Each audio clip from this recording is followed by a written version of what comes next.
Uh-oh. Good. Why do I only hear tires? Hi guys, welcome back to 4-Wheel Driver's Life.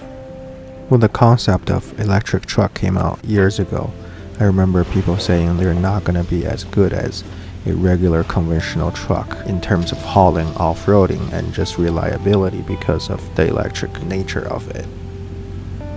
And the Rivian truck is the first one that made it to the market, so we're going to test it out in terms of its off-roading capability against a well-established V8 Toyota Tundra. The Rivian stock tire size is 275/65 R20, which equivalents to a 34-inch tall tires, and its factory air suspension provides 3 to 4 inches of lift. The first obstacle is the suspension flex test. We know the Rivian is on air suspension. It may not have the maximum articulation, but it's interesting to see where the limit is in terms of the suspension flex.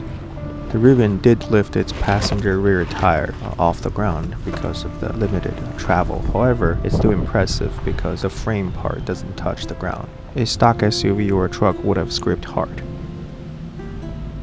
Now comes the Toyota Tundra. It's on 3-inch lift and 37-inch tall tires. And the truck made it up without any problem due to the lift and the tire size. In terms of the body clearance, I think the Tundra has similar clearance with the Rivian. Our second obstacle of the day is the 2-stage hill climb. This challenge consists of 2 hill climbs. The first one is steep and slick with smaller rocks, and the second one, after a little flat area, is also steep and turns a little bit off-cambered with a huge rock on the driver's side. Now the stock tire came with the Rivian is called all-terrain tires. However, I don't think it's too aggressive, and I think that the Rivian definitely could benefit with a more aggressive tires. And as you can see here, as the Rivian approached the second obstacle of this climb, it lost traction, and this is a very off-camber and turning to the left kind of scenario. So you're losing traction, and the motor on each wheel actually doing a good job figuring out how to climb up. Very impressive. Later you will see that even with the Tundra's 37-inch mud-terrain tires, it also had a lot of trouble going up that section.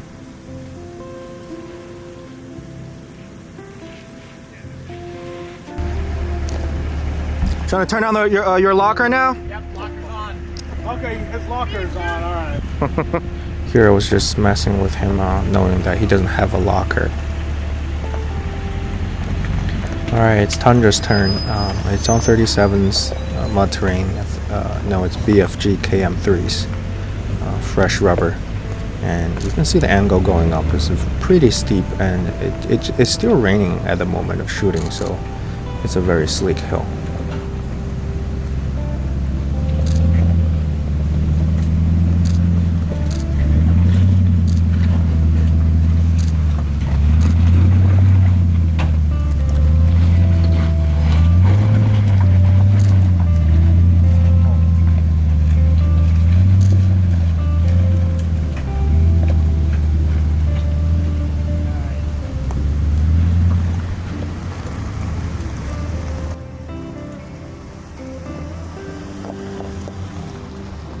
So the Tundra's axles got crossed out pretty good here, and the outer tires are losing tractions, and the truck struggled going up. Uh-oh. Now seeing how Tundra struggles in this section, it gives me a good idea of how Rivian's either traction control system or just, their computer programming, trying to figure out how to get the truck up with motors on each axle or even on each wheels. It's pretty advanced technologies. So eventually the Tundra made it up after reconsidering the lines, and it's smooth sailing after that. Okay, here's one very important consideration when it comes to taking your electric trucks off-roading, is the range. This Rivian truck used about 15% of the battery for the entire day of wheeling, and that is from 10 a.m. to 3:30 p.m. And I will say that's a very impressive number, because I definitely believe my Tundra used at least 15% of its capacity, fuel tank capacity, for the day of wheeling. So at the end of the day, I believe Rivian did really well in terms of off-roading. It exceeded my expectation, which wasn't much because I've never seen an EV off-roading, and being a truck that has a motor on each wheel, it's just amazing. I'm not sure the exact logistics of the Rivian drivetrain, but I do believe it's possible to use the computer to tell each motor on each tire or wheel to have them rotate at the same time. So it's going to be similar as a locker. And I don't think a locker is needed in this case, because it's literally independently controlled on each wheels in terms of the power and the torque. Personally, as much as I'm a huge fan of internal combustion engine, and I'm a firm believer of no replacement for displacement, I still believe that EV is the future. And soon enough, it's gonna be part of our lives to off-road the EV trucks. Maybe not in 3 to 5 years, but definitely within 10 years, EV is gonna be in every family.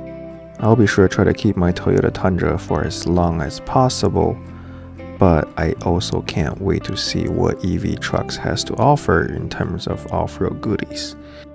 From today's off-roading experience, I have to say good job to Rivian. However, like I mentioned earlier, the suspension articulation and a more beefier tire is going to be beneficial to the truck. Okay, based on the footage in this video, what do you think how Rivian does in this kind of off-road scenario? Please leave a comment below and subscribe and hit the like button. Thank you so much for watching. Have a good one.